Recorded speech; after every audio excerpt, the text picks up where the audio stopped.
What's going on, guys? Welcome back to another video. Today we're going to install a boost gauge in the Supra.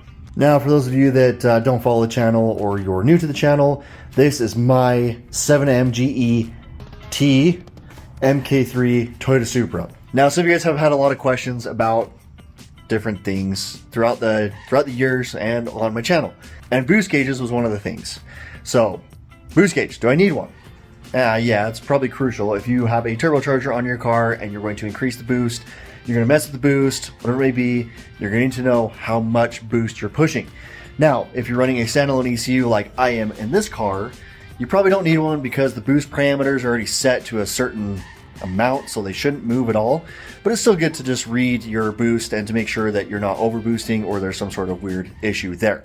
Now, with a standalone ECU, you can run like a heads-up display or some sort of digital display that shows you all of your different parameters like oil pressure, boost, fuel pressure, whatever, RPM, all that stuff.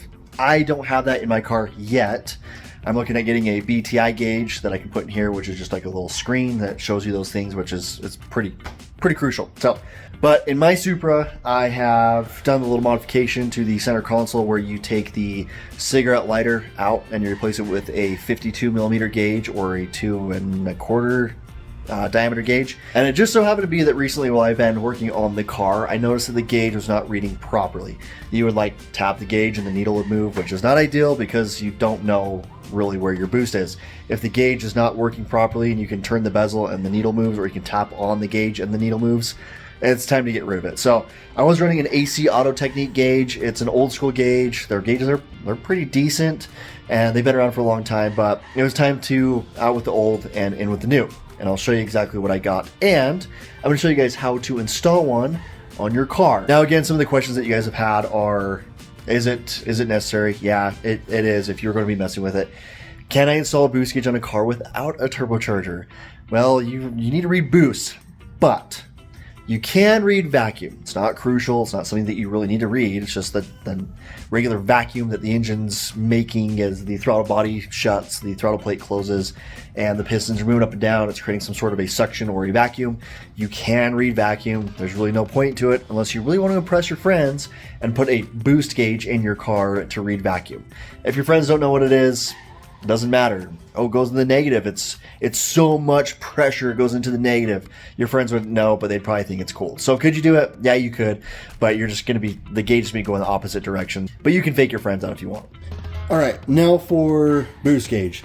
This video is not sponsored by any means, and this isn't like a plug to go and buy a gauge from these guys, but I decided to go with the Prosport Evo series gauge. I don't know why their labeling's upside down, but this is what it looks like. It's the digital gauge, which is pretty cool, digital series. And I've already opened this up and I wanted to look at it, and so far I'm pretty impressed with it. Packaging is pretty awesome. Actually, is done up pretty well. Throw that to the side, and then we'll take this little screen off here. And this is what the gauge looks like. Pretty simple, pretty straightforward, basic gauge. Now, comparing this to what I've already got, which is an AEM wideband gauge, I would say they're pretty comparable, one and the two, as far as quality. They're, just plastic housing, plastic bezel, but the screen on this one actually looks pretty cool. I've already powered it up because I wanted to see how it looked before I did this video. And again, this is not a sponsored video for Prosport by any means. I just wanted to try this out because I thought they looked pretty cool. Now, in the box, what you get is the gauge, some cheap hose that I'm not going to be using. You'll get all your instructions on how to wire it up, which again is pretty straightforward, pretty easy. And you'll get some T-fittings, which you can just dump this out here. Gauge holder, this is what goes on the back of the gauge. That holds it in place and just puts pressure against the back of whatever you're putting the gauge in. So I will need to cut that down.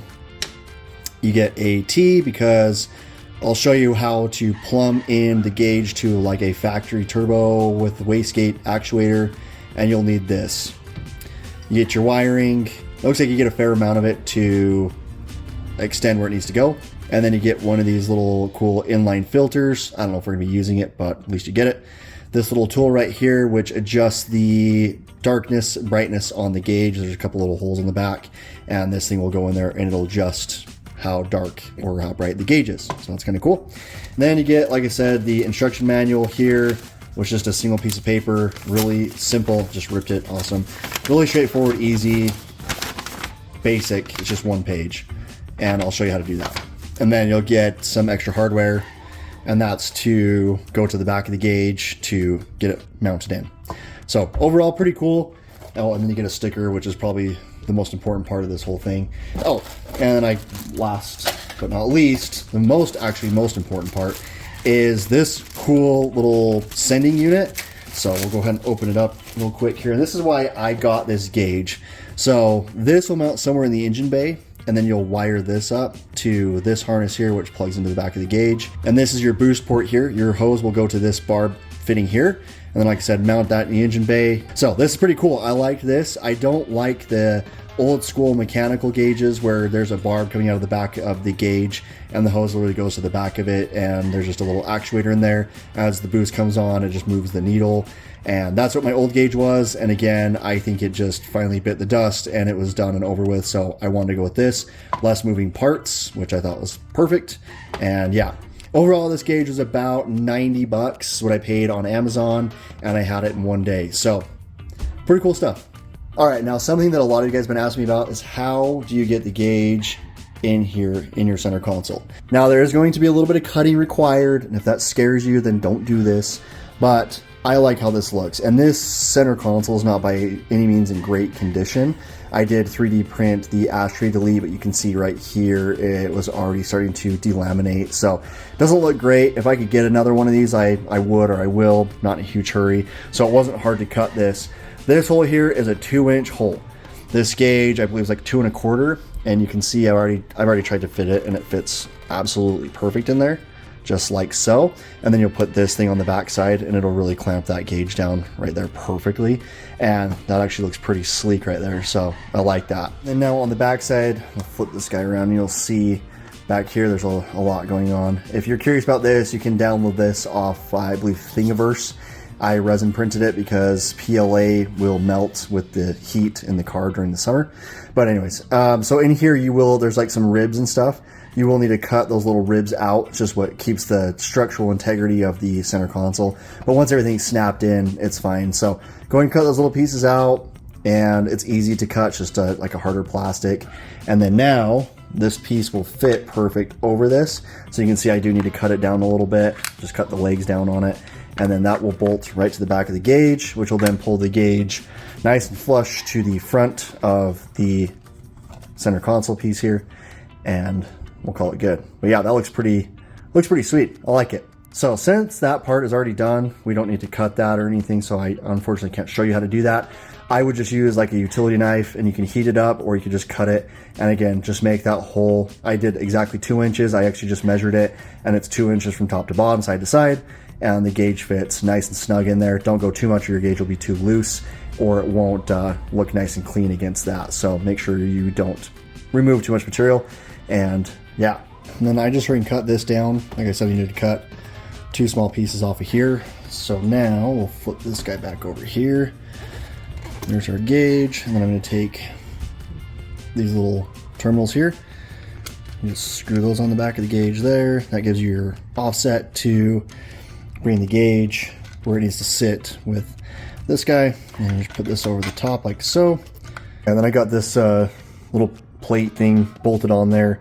I actually had to really quickly off camera actually weld little tabs on here. I just cut it too short, but it actually worked to my benefit, because then I re-welded the piece that I cut onto the sides of this, and actually gave me a little bit more offset and helped the gauge sit a little bit more flush with the center console fascia piece. So I had to hurry and do that quickly, and then got it all bolted down, and again, it still looks pretty good. And now it's hard bolted in there, and it ain't going nowhere. Now we just need to do the wiring here, which is pretty easy. And like I said, the gauge actually will do 2 different colors, and I want to go with blue. So on the piece of paper that they supply you with, it tells you how to wire up the gauge for the specific color that you want. So I need to just find that really quick, see what we need to do here. Keep ripping the instructions, and it shows here that we need to mess with, according to the paper here, it shows again all your wiring where it needs to go. It says red 12 volt accessory power, white also 12 volt accessory power. The green wire on here is going to go to the boost sender, the piece that the hose plugs into. So it should be pretty easy. I already know how I'm going to wire it up, and I'll show you guys how to do it. It's going to be hard to see it in the car, but I'll tell you how to do it. So like I said before, the gauge is off all the time, so you won't be able to see anything. You have to have power to it, and it gives you a couple options here: daytime blue, nighttime blue. If you want red, red, blue, red, whatever, you can actually switch it depending on what your driving standards are. So if you wanted blue during the day so you can see it better during the day, red at night to be more appeasing to the eyes, it tells you how to wire that up. But like I said, I'm going to do blue and blue. I think that's going to look the best for what I'm trying to accomplish here. So let's get it wired up. Okay, it's a gigantic cluster in here, but what I am going to be using for my accessory power, which it's already got a wire going to it right here, this is actually running my fan, the radiator fan right here. So it may not be ideal, but it's the only accessory 12 volt accessory switch to on that I really wanted to pick from. I know there's plenty of other places to pick from. There's a fuse panel just right inside here, fuse panel right inside there that I could probably pick off from, but this is going to make it the easiest. The gauge is also going to be sitting right here. So I'm going to pick off this one. It shouldn't be too bad. I will just splice into this wire here. It's probably going to draw some power that I don't know. We'll have to see how it goes. It should be fine. But this is the wiring harness for the radio. I don't have a radio anymore because my little switch panel with my AEM gauge sits inside there. I don't care to listen to music, so this is where I'm at. So this is when you go to switch the ignition to on, just the regular on here, that's going to turn the radio on. So I'm getting the 12 volt switch, which is going to be the gray wire coming out of your harness here. So yes, I did have an aftermarket radio in here at one point, and I just snipped the wires, pulled everything out. I know it's not ideal. You guys are probably gonna yell at me in the comments. Make sure your wires are taped off, whatever. You got an exposed wire right there, your car's gonna blow up. Yeah, it's been like this for a long time, guys. So I know I need to go in here and clean it up. I've been doing so much wiring with the ECU stuff that I just haven't gotten around to this. So, but if you're wondering, AC on, your 12 volt switch on, is going to be that gray wire right there coming out of that harness. So I'm not utilizing it for anything else. It's not going to a radio. It's not going to anything else. So I might as well just use that. So I'm going to splice into this. I'm going to pick off of this right here, and that'll give me power to the gauge. And then I also need to splice into this in the engine bay for the boost solenoid little thing that's going to talk to the gauge. So it does say accessory switch for that as well. Okay, so with the gigantic cluster of wires here, it's temporarily wired in. So I don't know what I was thinking, but red and white, that's going to get the gauge to turn blue. It is accessory on, so you just basically hook the red and white together and then splice it into your accessory on wire. Then over here I have a ground, and the ground is just going up to where I had my old gauge. This pin out on the factory wiring here is for, again, the cigarette lighter. Yes, it is red and black, but it is a ground wire and it's temporarily wired in, just spliced together. I'm going to go in and solder everything together, but there's the gauge, and we're going to kick it to accessory on. Ooh, look at that. That's actually a pretty sweet gauge. That's pretty cool. So my guess it's blinking because it's not picking up the boost solenoid, or the, keep calling it boost solenoid, but the boost, what reads the actual pressure inside the engine bay. So it's probably blinking because it's looking for some sort of connection, which is going to be green wire that's coming off the back of the gauge down there. So it's just down there, and we'll run that through the firewall, and then that should have the connection. But let's look at it one more time. So I turn it to off, gauge turns off, accessory. That's pretty cool. So you're going to see the boost on here. Not only are you going to see it on this little bar reader right here, but you're also going to have an actual number on there as well, which is pretty cool. So yeah, I like it. Now, I'm not going to have to go in and adjust the brightness because that's probably going to be pretty bright while you're driving. So that's why they give you a little tool to adjust it. Now, I guess if you really wanted to, you could wire it into the dimmer wheel that's over on the left side above your left knee. Or if you're right-hand drive, it's going to be above your right knee. But you should be able to adjust the darkness, the brightness, or whatever on the dashboard cluster, the factory one. You could probably wire it into that and have it automatically, or have it adjust the brightness while you're just cruising. But I think I'm just going to set it and we'll call it good. So we'll see. The night driving might be a little different, but we'll play by ear. All right, guys, check it out. Now, if you're not sure how to take this off, it literally just pries off. Like, you can just grab it and it just comes off. So there's a little click in tabs, pretty easy to deal with. And then there's a screw right there on the side. So just make sure you get that one. And here we go.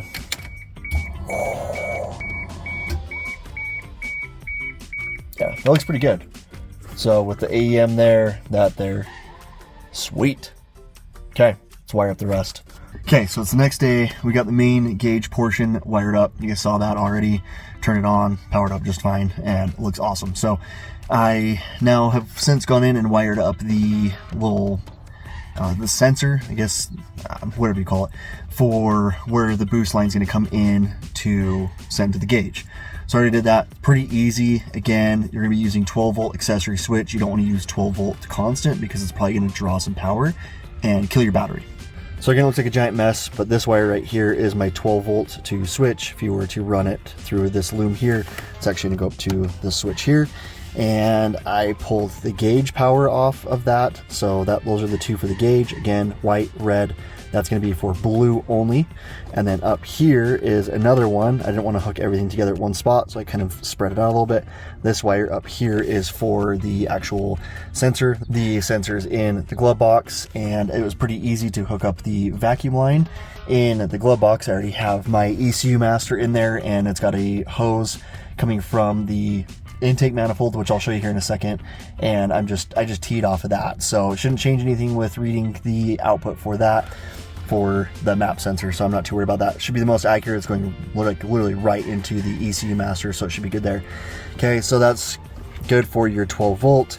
Then I've got a blue wire right here, which is actually supposed to be black. I just didn't have any of that small gauge wire right here, so I just did blue. That's going to a ground right there. And then the other one is the green wire, which is this guy right here, and that's coming off of the main harness here, and that's what's going to your gauge. And so the green wire just goes to the white wire on your boost little sensor, and you're good to go. So that's it. Super simple, guys, really easy. There's that right there. You don't use the orange wire. That's for if you're wanting to do the gauge in red or having the gauge switch to red. I didn't use orange, so I've got it actually just wrapped up inside here and taped. And no, guys, again, it looks like a cluster of a mess inside here, but I know what everything is. Pretty easy. A lot of this stuff is not necessary. This is for like a fan switch, for being able to toggle it on and off on my own. I actually just need to get rid of that. And then this is all the stuff for the nitrous. So that just arms the nitrous, and then that's the purge switch there. That's a separate fan switch, which clearly I'm not using. So at some point I need to go in here and clean all this up, but not too worried about it for right now. So let's go ahead and throw that guy back in there and get it powered on, see what it looks like.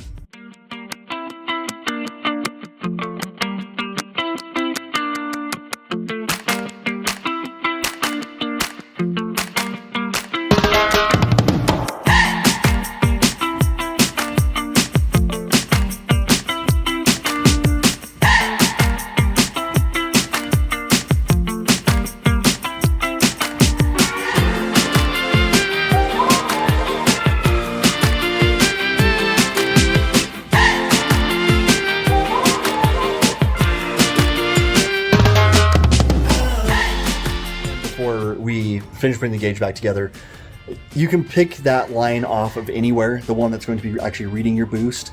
A lot of people will just pull it right off the intake manifold because that's where all your boost is basically collecting before it goes into the engine.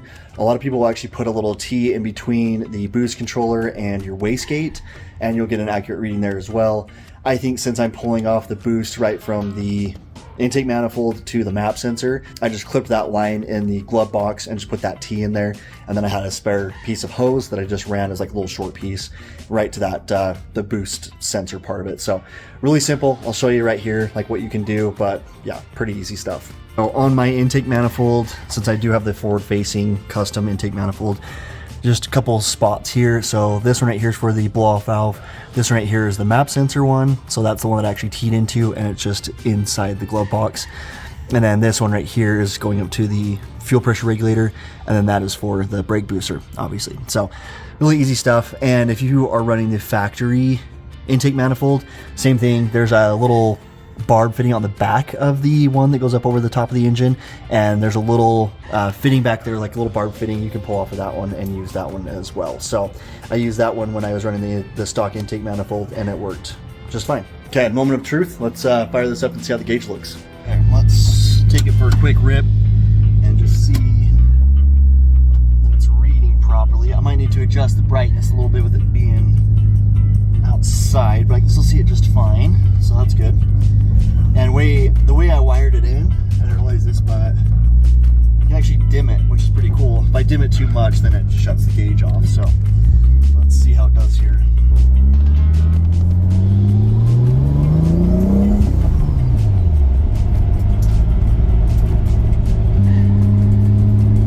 It's not reading a whole lot of anything right now.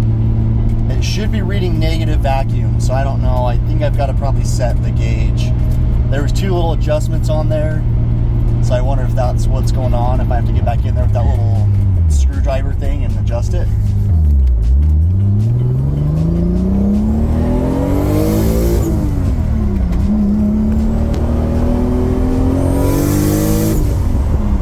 Yeah, it's not reading anything. Okay, I figured it out. Gauge is working just fine. Everything's working just fine. My ground was not good. So if you guys are experiencing what you guys just saw, so when I get on it, it was full tilt, so it was like the 3 dotted lines, 3 dashes or whatever, and when I get on boost, nothing would happen, or it actually started reading kind of like it was reading vacuum. So I started looking around, poking around. My ground was terrible. I thought it was a sufficient ground. It's not. So if you guys are experiencing that, where you get it all plumbed in, you think you've got it all wired properly, and then you go and you fire up the car and it's still 3 dash lines and it's doing some weird stuff, check your ground, because that's what I just found out. So I'm going to rewire it. I found a way better ground. I actually already tested it, and the gauge came on perfect. So I'm going to wire it into this better ground, and then we'll go take it for another rip, and it should be good to go. Okay, let's fire it up again.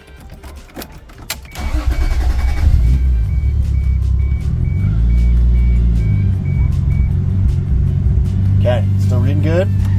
So that's what you'll see if you want to put a boost gauge in your car without a turbo. That's what you're going to see, the negative. So it'll be negative, reading the negative vacuum, and then when you start to floor it, if you don't have a turbo, it should go straight to 0. Hold at 0 at wide open throttle, then when you let off, it'll go back negative again.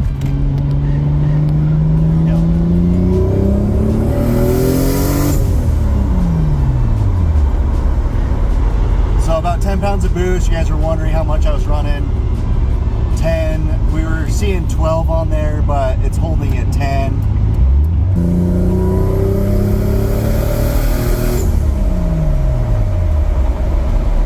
With that being said, guys, hopefully you like this video, and hopefully it will help you get your gauges wired up. You know, maybe you've been seeing these Evo Prosport gauges and you're not sure if the quality is good or whatnot.